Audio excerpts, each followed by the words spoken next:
Good morning. Welcome to Sending Ravens. Happy New Year to everybody. It's 2020 now. Woo! Very exciting. Okay. For our New Year's celebration, I had some friends over and we made an altar. An altar, and really this is an altar, what I've got here. So it's a visual affirmation of things you're calling to you or wishing for or intending or energy. It's like creating an energy space, a sacred space, spiritual, like acknowledging spiritual energy, acknowledging that we create through intention. And so the visuals of it tell us what we're intending. So vision boards are very similar. Someone that makes a vision board is making a more modern version of an altar. So altars, there's nothing spooky or scary about them. And people that are afraid of things like that, yeah, they need to think about it again. It's not fearful. It's our own creative way to have a visual affirmation of what we're intending life to be creating for us in the future. And it assumes that we co-create our destiny with our thoughts and words, because thoughts and words are vibrational. And vibration, it's like quantum physics, creates our future. So as we think, feel, and talk, what we're speaking about, feeling, how we project out into the world our energy, our vibrational energy, so our life creates. So if we're always fearful and miserable and stuck in the past and crying about things, we are creating those things. But if we're visualizing as if it's the way we want it to be already, like Dr. Wayne Dyer always says to do, his words are really important to me. I know he's passed away, but he left a wonderful way of thinking about things. So if you're ever really interested in this sort of quantum physics I'm talking about, this thought that creates destiny, you want to look up Dr. Wayne Dyer's work, his body of work. It's huge. Okay, so let's have a look. See what our day is looking like. Ooh.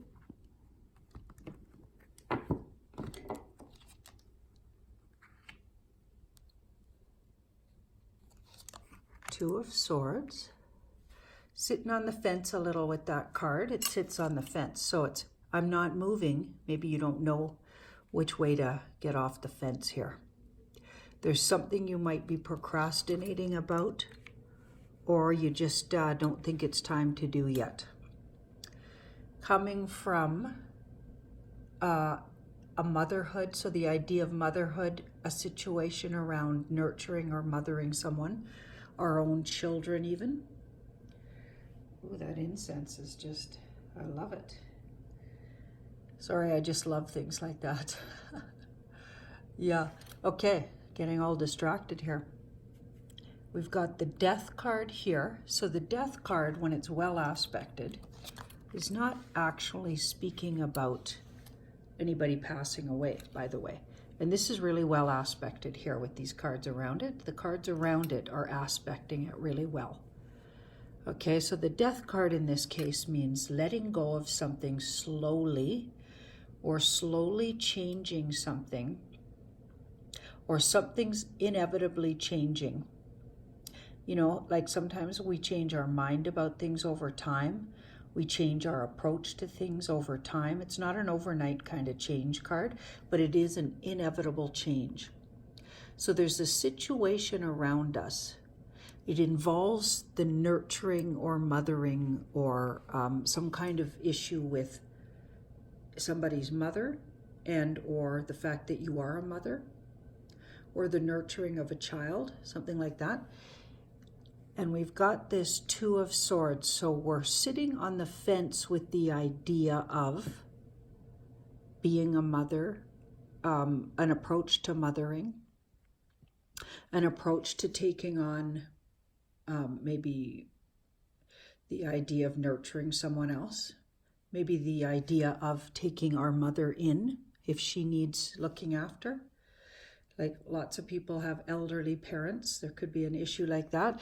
And we've got this, it'll change our whole life, because slowly with that death card, things are slowly changing in a way.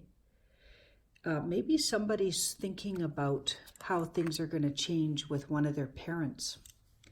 And one of their parents might need nurturing in the next couple of years. You know, might need to be taken in and nurtured.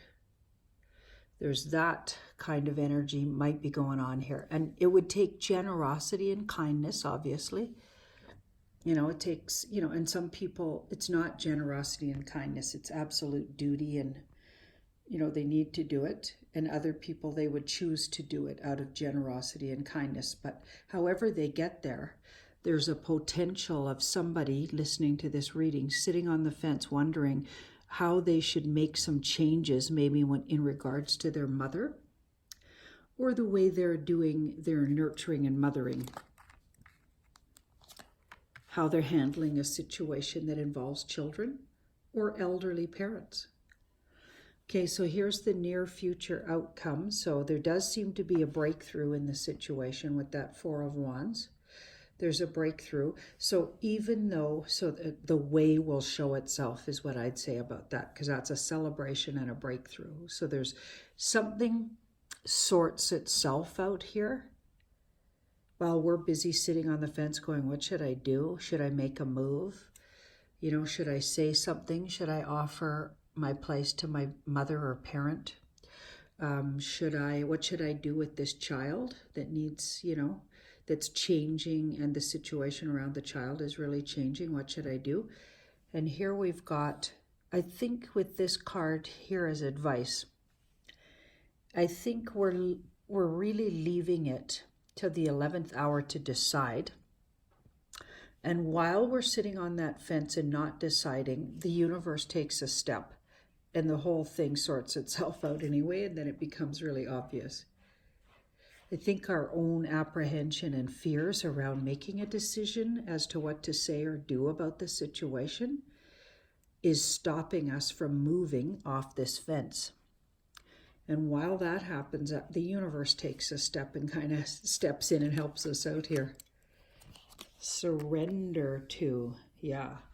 Surrender to. Yeah, this feels like an inevitable or is naturally going to sort itself out, this situation.